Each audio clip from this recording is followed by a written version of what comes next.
Good morning friends, দুষ্টু মিষ্টি চ্যানেলে তোমাদের সবাইকে স্বাগত। তোমরা কেমন আছো? আশা করি ভালো আছো, ভালো থেকো, সুস্থ থেকো। তো চলো, এখন বাজে 9:22।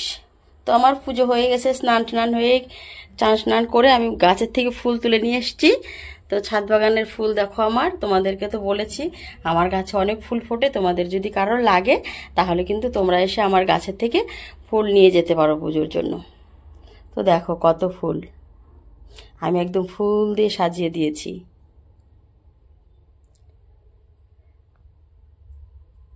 তো পুজো সেরে নিয়েছি আমি। আর দেখো এখানে কিন্তু একটা প্রদীপে আলপনা করা আছে। এটা কিন্তু আমার মেয়ে কালকে রাত্রে বসে বসে করেছে, রাতে না বিকেলের দিকে করেছে, সন্ধ্যার দিকে। তো দেখো আর একটা প্রদীপেও করে রেখেছে। ও বলেছে কি মা তুমি এগুলো থেকে বাতি দিবা, তাহলে সুন্দর লাগবে দেখতে। দেখো কি সুন্দর করে আলপনা করেছে। তো আমাদের গোপু সোনাকে দেখো, গোপু সোনার ড্রেসটা দেখো। গোপু সোনার এটা ড্রেস আনা হয়েছে কালকে এসছে, খুবই সুন্দর, একদম বিউটিফুল লাগছে গোপুকে। তো ফুলের জন্য দেখাই যাচ্ছে না ভালো করে ড্রেসটা, পরে এক সময় দেখিয়ে দেবো ক্ষণ। তো পুজো সারা হয়ে গেল, এখন দেখি যাব রান্নাঘরে, কি কি রান্না করি সেটাই তোমাদের সঙ্গে শেয়ার করব। তো চলে এসেছি রান্নাঘরে। দেখো আমি মটরটাকে সেদ্ধ করে নিয়েছি। এখানে শুধু মটরই দিয়েছি, আর কিছু দিইনি। মটর সেদ্ধ করে নিয়েছি, এখানে আলুটাকে সেদ্ধ করে নিয়েছি, আর এখানে মশলা পেস্ট করে নিয়েছি। এদিকে কড়াইটা বসিয়ে দিয়েছি। তো চলো কি রান্না করব দেখে বুঝতেই পারছো। তো দেখতে থাকো আর আমার সঙ্গে থাকো। এবার আমি কড়াইতে দিয়ে দেবো পরিমাণ মতো, দিয়ে দেবো এবার তেল।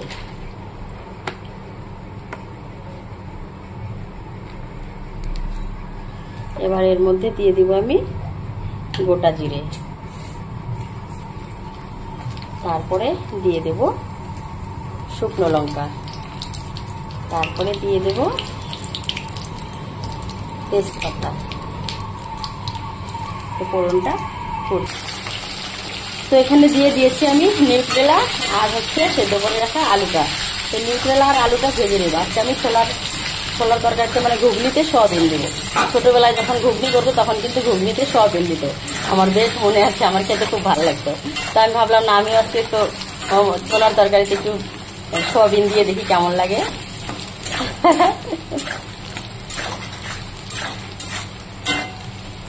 তো ভেজে নেব। মশলাটা দিয়ে দিয়েছি, একবারে কষিয়ে নেব আলু সোয়াবিনের সঙ্গে। তো সবজিটা কষানো হয়ে গেছে, এবার আমি এখানে সেদ্ধ করে রাখা মটরটা ঢেলে দেব।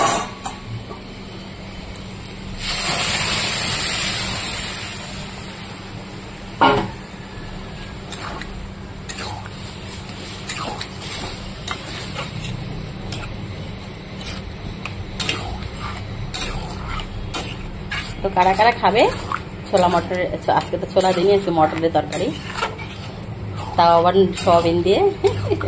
এখানে একটু জল দিতে হবে, বেশি গ্রেভি হয়ে গেছে। তো ছোলা মটরের তরকারি অলমোস্ট ডান হয়ে গেছে। দেখো, ছোলা মটর না, সরি, মটর সয়াবিনের তরকারি।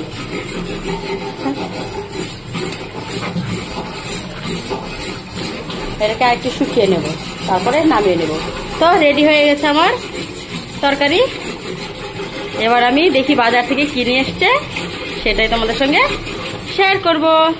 তো দেখো বাজার থেকে এটা কি নিয়ে এসেছে,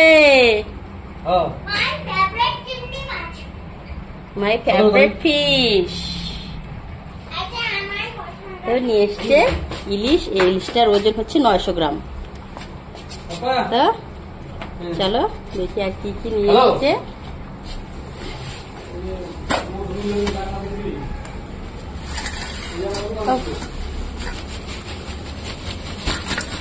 ও বাবা, এর নিয়ে এসছে চিংড়ি মাছ, গলদা চিংড়ি।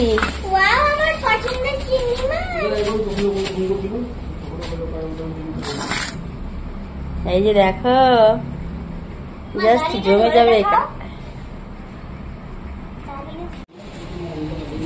দেখো এসছে গলদা চিংড়ি, চিংড়ি মিংড়ি চিংড়ি। মাকড়সা দে হরতাল। এই দেখো দেখো দেখো দেখো দেখো দেখো, কেমন লাগছে বন্ধুরা? কমেন্টে কিন্তু অবশ্যই জানিও। তো এখানে নিয়ে এসছি 1 কিলো গলদা চিংড়ি, আর এখানে নিয়ে এসছি একটা বড় সাইজের ইলিশ। কত বড় সাইজ, কিন্তু মটন হবে না, বুঝেছো? শয় শয় হবে।